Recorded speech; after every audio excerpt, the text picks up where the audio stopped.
Gotcha. Cool. Yeah, I just wanted to say. So this morning when I woke up, bro, I listened to your voice memo, and I wanted to tell you 'cause I didn't get a chance to really elaborate this morning because I was, it was the morning, so I was tired. But I appreciated your words, bro, and that affirmation.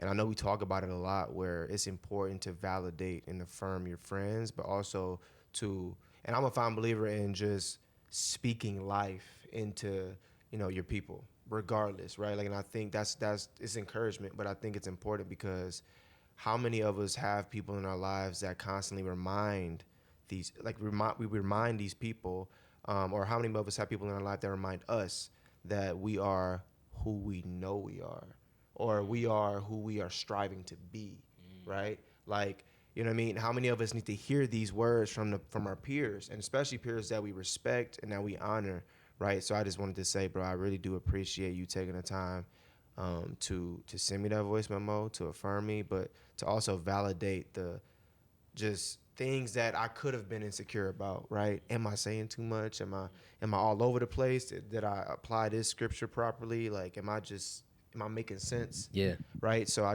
want to say I appreciate that for sure. absolutely, brother. You're welcome. It was nothing that I said that I don't really feel about, you know what I'm saying, or that I don't really feel genuinely about, I should say. And just as much as we ought to hold each other accountable, Yeah. I believe that we also have to balance that out with affirming each other too.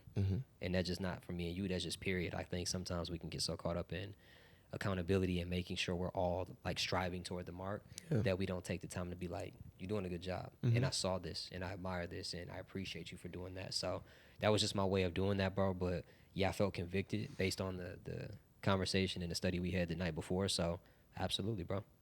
Keep going. Keep going, bro.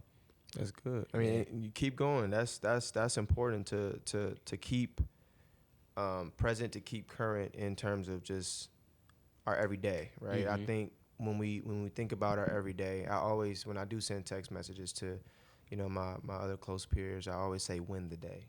I coined that from one of my best friends, Reese. He always used to say win the day. And I think that's an important message because it influences us to look at the day from a completely different perspective, where winning the day is not necessarily a means of being perfect. It's a means of just having the little wins, having those moments, right? Just progress. That will be considered winning the day. Winning the day is just making it to the end, Yeah. right? And then waking up again and then doing it again. So I always say win the day because I want to prepare my people to know that something could come. A curveball could come out of nowhere.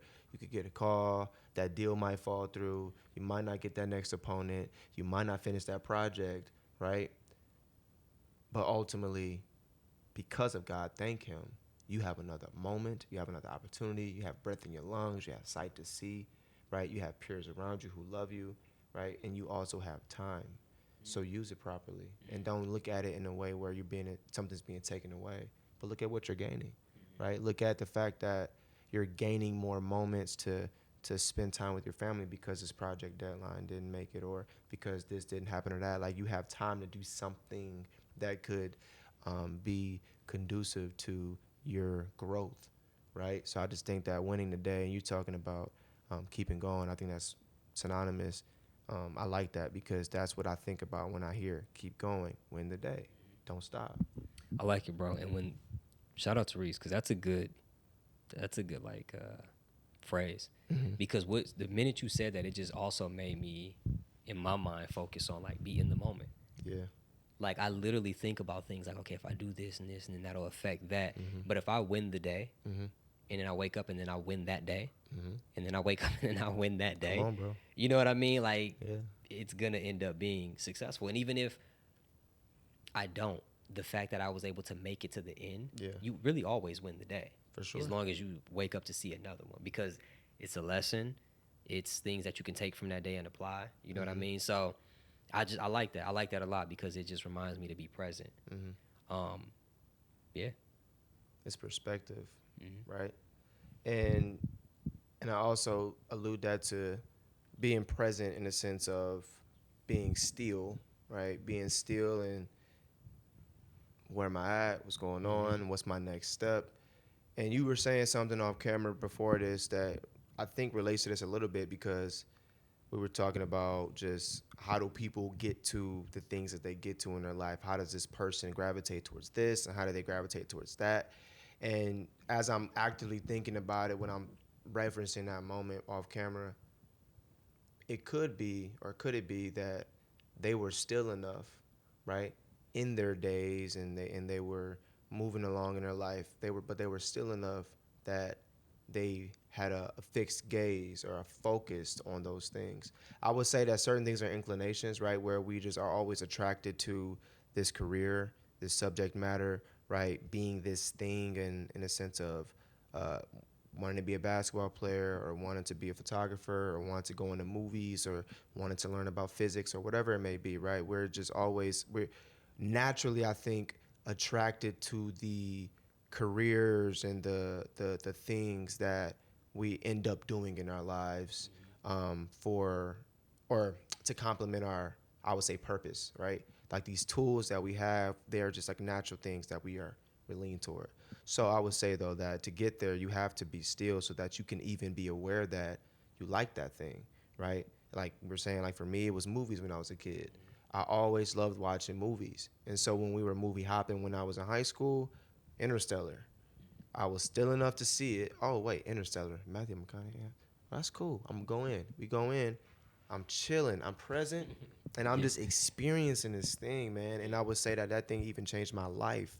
So I don't know. I just think being still is definitely in relation to finding that thing that you would think that will be something you're doing for the rest of your life, or being still is probably a conduit to, or for, being successful in whatever area you may be in, because you now have the ability to process where you already are at, to be better, to make the next step, or make the next move to take the next step. I like that, bro. And it makes sense. And it's a couple of things that came to mind when you were saying that. One of them is when I look to people that are very good at their task, their art, their skill, their platform, whatever it is they do, and those around or that view from afar are inspired by, it's just interesting that people that do things at a high level like that, it's not only inspiring, but it just reminded me of making sure that whatever it is that you gravitate toward, you're doing it with a pure heart and intention. Because on a previous conversation we had, we talked about basically just being in a place where you put your work out and you want to impact people, but you make sure you're doing it with the right heart posture. And I don't know why you were talking. It's like the things that we gravitate to is just so important that we are good stewards over that. There you go. You know what I mean? So that we can make sure those people that are looking not only are impacted, but they go in the right direction. Yeah. You know what I mean? And I think another part of that too is like when you're talking about being still, that's big for me right now, because a lot of my life it's been, okay, what do I want to be when I get older? And then I've gravitated toward things that I was naturally attracted to, like photography. I was in video earlier, but I really took a liking to photography and just other things, right? And I pursued those things and had a brand and all of these things. But being still also caused me to know, like, God might shift my direction. You know what I mean? So, like, he's called me and he's blessed me with these gifts and these talents. But will I be obedient enough, and can I be a good enough steward to take what he's blessed me with and shift my complete direction if he tells me to? And I think that's a part of the stillness that you talk about, and why I try to be that way now, and why I'm so focused on just being obedient right now. So I hope that makes sense to what you were saying, bro. But I agree. I believe that the things that we naturally gravitate towards could be things that we were blessed with, could be coupled with our purpose. But I was just convicted to say, like, whatever those two things are, we just have to make sure, especially us as believers, that we're doing things in the right way, to the right standard, so that those seeds that we do plant or the people that we do inspire or the impact that we can possibly make doesn't go void, and it all gives glory to God and keeps the kingdom advancing forward. Yeah. So yeah, that's good, bro. And that we should definitely remain kingdom minded about it. Because we're talking about being still, and the word tells us to be still and know that I am God. So in that, I think even talking about going into areas where we think we're called or we believe we're called, we have that conviction. being still is still it's a very important thing, and we're talking about being still and understanding and remembering that God is still God, because we will very often and very quickly lean into what we feel like we understand about what we have, right? When we don't even really know the full scope of why we're even using it, right? At the end of the day, I don't know why God gave me a gift of photography or a gift of speech or a gift, like any gift, right? I don't know why, but I can tell you that with the wisdom that He's blessed me with after me asking, going to Him, I can tell you that at the very end of the day, it's all for His glory. And not only that, but to remain kingdom minded, we have to remember that we have the responsibility with whatever we have to bring people in the room, right? Planting the seed and walking away, letting it do what it do, right? Just being image bearers in that space, in whichever space you're called. You could be a singer, you could be a photographer, you could be a videographer, you could be a filmmaker, you could be a podcaster, you could be whatever. You could be a grocery store clerk, whatever, right? I believe that everybody can be productive, or not productive. Everybody can be used productively in any space that they're put in any given season for the glory of God. But I believe that what can make those situations the most effective is if the heart posture of each person is for the glory of God, not for themselves, right? So if I'm at work, if I'm a grocery store clerk, then I ought not be mad that I'm a grocery store clerk because I see other people not working jobs and my best friend has their own company, and I ought to be just at peace and have joy that I'm even working a job. Yeah. And there's somebody outside my job who is less fortunate, right? If I am a music producer and I make beats for a living, then I ought to not be mad because Metro Boomin is blowing up and right like and Big Boy is going crazy. Like I ought to not be jealous. Yeah. Right. But I should just be at peace and I should have joy and I should be thankful that I'm able to just do it. And what were we saying last time? That we even have the opportunity of doing the thing that we have been given, right? So I ought to be thankful that I'm even in a position to create, and it comes back to my heart that I'm satisfied with this. And it's not because of the validation of, oh, that's good, that's great, that's cool, you fired, bro. No, it's because I know that with this and through this came from a place, from a pure heart and intent. And ultimately, this is somehow, and God will give me the wisdom, it's going to glorify God. Whether that be me putting a tag on the beat, whether I may be adding it to a TV show that I like that has to do with whether it be whatever, right? Something has to shake in our heart for us to really be in a place where we're allowing ourselves to be used in the way we were intended to be used, because we could very well go the opposite direction. I could very well use my gifts for myself. Yeah. And it be about me. Yeah. But how much more depressed, how much more distasteful, dissatisfied, unhappy, and honestly depleted will I be, right? I'm not going to be able to be effective all the time in any way because I'm depending on my own self and I am the source of my life. Yeah. How can I be the source of something I didn't create? That you were just supposed to be stewarding. Come on. And how can I steward it if I don't go to the source for it? Yeah. How can I hear from God if I don't go to the source? To the word. To the word, bro. Yeah, bro. You're on fire. And when we're talking about the things that, think about this really quick. So the gifts and talents all of us have, whether you are a photographer, a videographer, a musician, an athlete, an artist, all of these things have audiences. And I say that to say that it's so important that we represent God in a way that mirrors him in the way that we should, because whoever I'm taking photos of, what if that's the only experience they have to know and hear about God, right? Engineers, firefighters, like whatever you do it with all you have, with respect and understanding that you're stewarding your gift. But if we all were in the same boat with the same talents and the same gifts, everyone's not going to just gravitate to the same space. So it has to be a posture that we maintain, like you were saying, whether you're a grocery store clerk, and mechanic, and engineer, whatever it is, so that we all can go out into the world and spread the gospel. So I just feel like it's synonymous with, yes, understanding our gifts and purpose and being good at those, but also keeping in mind that we're stewards of that for the greater good all the time, ultimately. Not saying that we won't make mistakes, not saying that we're perfect, but keeping that top of mind so that so long as we're being good stewards and following the words of Christ, we can win the day, but not just for ourselves. That's good. You know what I mean? Good. For those that look to us or are inspired us or those that we come in contact with. So, yeah, bro. That's good. And all stewardship really is taking care of something, right? In order to be given the task to have something, you're being trusted to take care of it. So if I have a garden, right, and it's the springtime or it's the summertime, and I'm not watering my flowers, I'm not watering the seed that I put in the soil, nothing's gonna grow.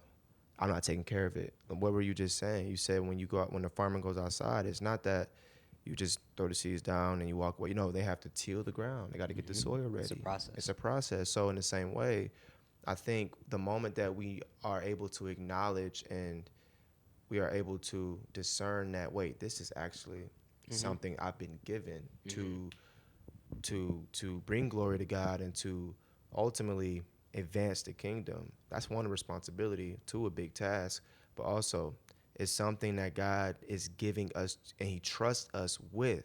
But the only way that we can steward something is if we know how to do it. And so the only way we know how to do it is if we go to him who created us to do it. So it's like, at the end of the day, the only thing that I'm hearing while we're talking about pretty much honestly anything is that it's not even about us at the very root of it, because we have to die to ourselves in order to be effective and proficient in this area, right? I can't learn how to be the best photographer, or I can't learn how to be the best anything if I don't have insight and wisdom from somebody who's been in that position, right? So in the same way, if we're talking about it through a spiritual lens, and I believe that if we have that first from God, we're able to do anything and all things, right? But I think having just a basic, attributes, right? Just in life, characteristics, right? Being humble, being loving, being kind, being patient, right? Just not boasting, all of these things.